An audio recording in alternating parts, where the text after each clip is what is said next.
আপোনালোকে প্ৰায় মোক সুধি থাকে নহয় যে মই কাটপিছৰ বস্তুবোৰ ক'ৰ পৰা আনো। আজি আপোনালোকক দেখুৱাওঁ বুলি ভাবিছোঁ মই ক'ৰ পৰা আনো আৰু লগতে কিমান কিমান দামত বস্তুবোৰ আনো। মানে আজি ভিডিঅ'টো হৈছে এটা বজাৰ কৰা ভিডিঅ'।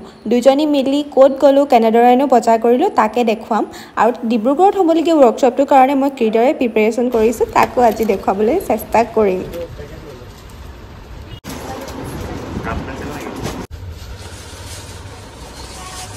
হেল্ল' এভৰিৱান, কি খবৰ সকলোৰে? বহুত দিন যে ডেইলি ব্লগ মই দিয়াই নাই, ভাবিছোঁ আজি এটা ভিডিঅ' বনাওঁ।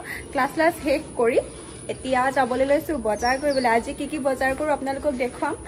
মানে ফেশ্বন ডিজাইনিঙৰ ৰিলেটেড বজাৰেই আছে, এমব্ৰইডাৰী ফ্ৰেম আৰু কিবা কিবি অলপ কিনিম। চ' আপোনালোককো লৈ যাওঁ বজাৰ কৰিবলৈ, কি কি কিনো, বস্তুবোৰ কিমান কিমান দাম, সকলোখিনি দেখুৱাই থাকিম, চাই থাকিব।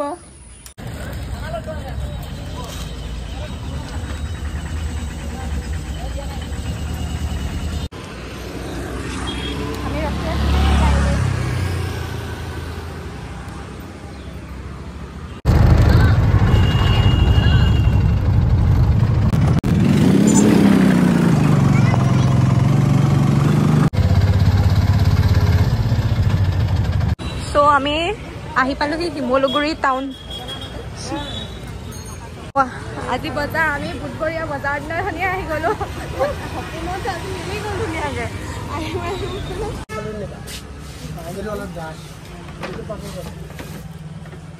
এইকেইটা আমি কৰা কেইটাতকে অলপ হেৰি হয় নাই, চাইজ কেইটা ডাঙৰ আছে।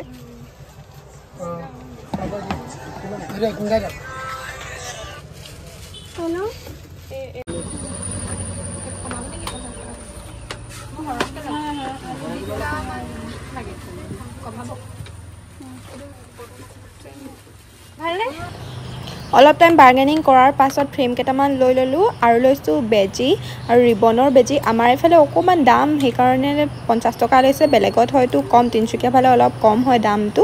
তাৰপাছত মিৰৰ লৈছোঁ, আঠা, ৰিবন। এতিয়া আমি অলপ বজাৰ কৰি আহিলোঁ আৰু এতিয়া কিবা কিবি বেলেগ বজাৰ আছে সেইখিনি কৰি লওঁ। এতিয়া ল'বলৈ আহিছোঁ কাপোৰ এমব্ৰইডাৰী কৰিবৰ কাৰণে। কটনৰ কাপোৰ চাইছোঁ প্ৰথমতে। 1.5 মিটাৰ মই এতিয়াহে দেখিছোঁ। বজাৰকেইটা আমাৰ ইটো বেগটো জেগাত সোমাই ল'ব।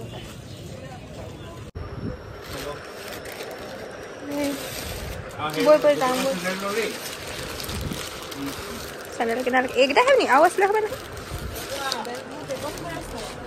বেগ টোপোলা।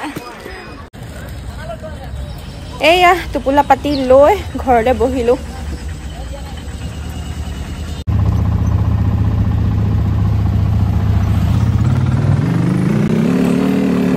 শিমলুগুৰিত বজাৰ কৰি আহি আকৌ সোমালোহি নাজিৰাত।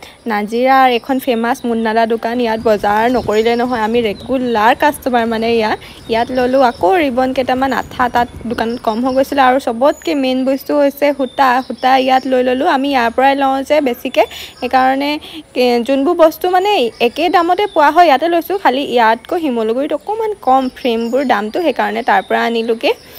এইকেইটা ল'লোঁ আৰু কাঠ পেঞ্চিল কিবা কিবি ঢেৰ বস্তু লৈ লৈছোঁ। চ' গাইছ আমি আহি পালোহি ৰুম আৰু বজাৰ ইমানেই কৰিলোঁ মানে ভাগৰ লাগি গৈছে।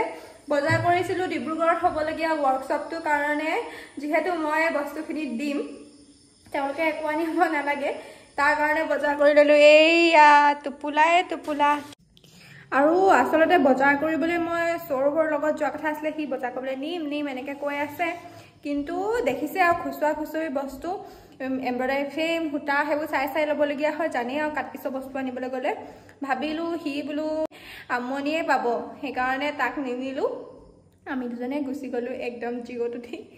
ভাল লাগে কেতিয়াবা এনেকৈ ঘূৰি, আৰু বেটেৰী ৰিক্সা, জিঅ' এনেকুৱাবোৰত উঠি মোৰ বিৰাট ভাল লাগে বজাৰ কৰিবলৈ। মানে তেনেকৈ বজাৰৰ মাজে মাজে এটা সৰু সৰু বস্তু বিচাৰি অনাও মজাই বেলেগ, হয় নাই বাৰু?